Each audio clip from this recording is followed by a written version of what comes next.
Hi, this is Jack with the Community Action Tenants Union. We're building people power in Mayfield to fight Cork City Council to fix their homes. And this video is of a Mayfield tenant who has faced neglect from the council for years. All the pictures are from our home. I'm here about 10 years. Myself, my husband, and my kids. We've had lots of trouble with the house itself. We're putting up with a lot of moulds. We have fallen plaster. We have rain coming through the walls, a crack going through the exterior of the front of the house, which is letting the rain in. The council put filler into the crack, thinking that might solve the problem, and it hasn't. We have mould in my son's downstairs bedroom to the point that it is now crawling along his bed, and his bed has been bought 3 times in 4 years. We had problems with the bathroom for many years. They patched up work here and there, so they would say it's the bath and they'd put new taps on, and then they'd say, oh, it needs tiles behind it. They'd put the tiles behind, and then you couldn't turn on the taps for the bath. Eventually the mould was climbing up over the bath and the walls started bubbling. You're constantly ringing them, telling them. They come up, they look, they say they go back to the foreman with it, and that's where it ends. Eventually someone did come up because the water started coming down through the hall ceiling, and hit the electrics.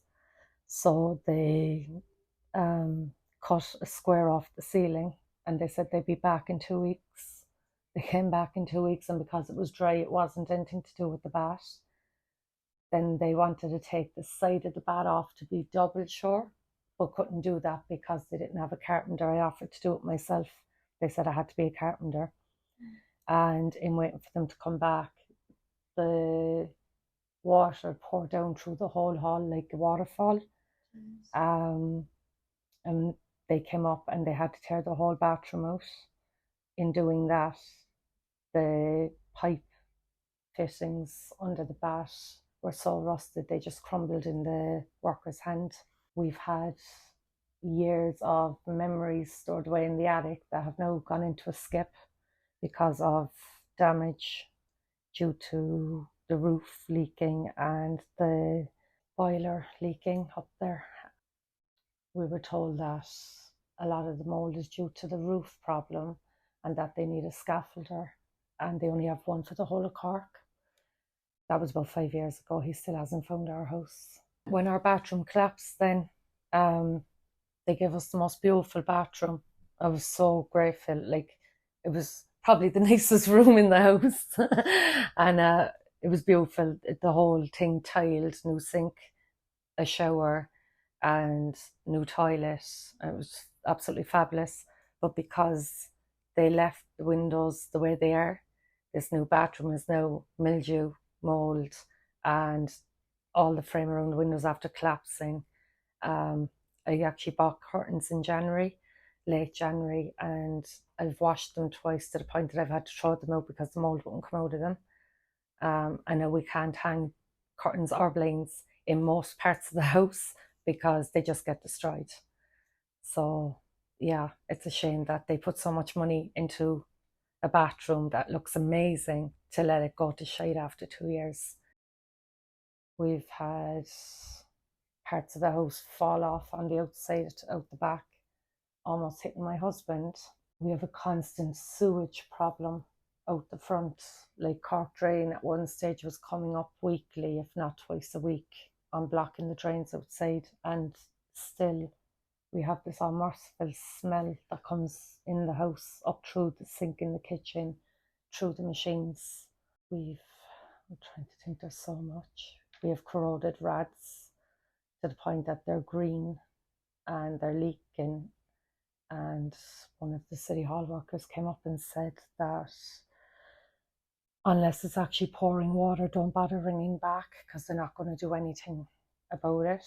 Yeah, we have cracks going along the landing ceiling, and it gives the impression that it's dropping. And when a worker came up, he put 4 nails in the roof, in the ceiling, and he said that'll be fine now.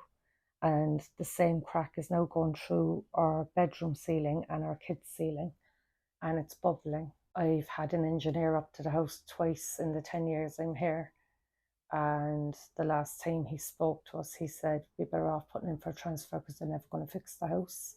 They used to send people up when we'd phone. You could be waiting a day, you could be waiting a week, but they'd send people up. But in the last, I even think since after COVID, like, they don't send people up anymore. They don't answer the phones. If they do answer the phone, they're like, "We'll put it through." And then you'll ring a week later and they're like, "We'll put it through." And you'll eventually ask, "Look, I'm ringing." Like, the smell in the kitchen was so bad. Like, I have 2 kids with special needs, and the smell was upsetting them to the point that, like, they would stay in the sitting room. They wouldn't eat in the kitchen. They wouldn't come into the kitchen. Eventually the smell started just taking over the house, and I got my own plumber up because City Hall, 8 weeks, was it 8 weeks or 12 weeks, I was ringing them and they still weren't sending anyone up. And after paying for a plumber to come up and do what he done, we still have the same issue because it's coming from the sewage outside. And when you do ring City Council, if they answer, they just say they'll send someone and then no one ever comes. Yeah, like, it started out that they would say, "Yeah, we'll put it through, we'll put it through." And then, like, after weeks, you get frustrated and you're like, "But look, I've been ringing for weeks and you keep saying you're putting it through and no one's coming up."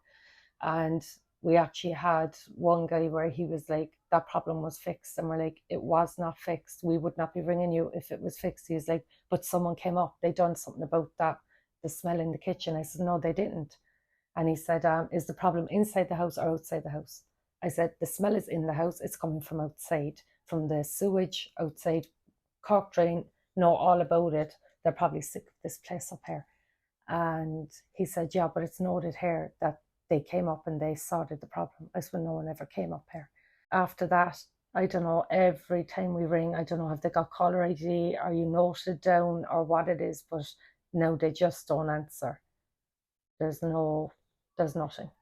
So your landlord won't answer your calls? No, at all. Yeah. I sent an email in 2017 listing all the problems in the house, and I'm yet to hear from anyone.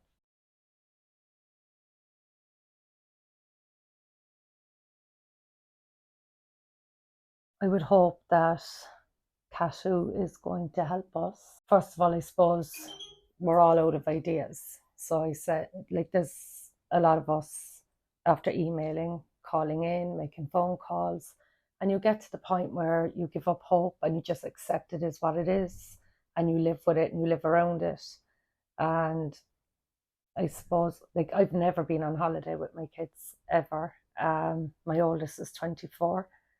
The reason being, every time I save, I end up spending it on something that needs fixing or furniture that needs replacing due to mould and damp and what have you. So I would like to think that when you're doing something to your house, it's finally done, and it's done for, like my dad would have said years ago, when you do that now, it should last you 10 years, you know? To be honest, it doesn't last 10 months here. I would like to think that being with CATU means that we get new options, ones that work. We find proper ways of being able to get the council's attention so that they can treat us like we're human. So I don't have to go to bed worrying about my son at night sleeping in a mouldy bedroom and the effects that that's going to have and does have on his health. You know, I'd just like them to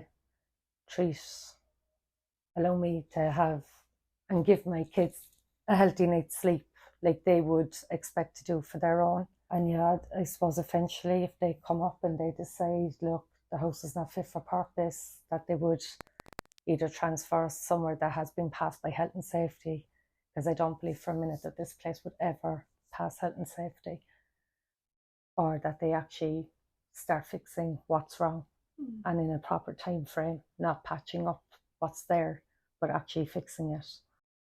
Follow us to keep updated and find out more information, and join CATU to fight for tenants' rights.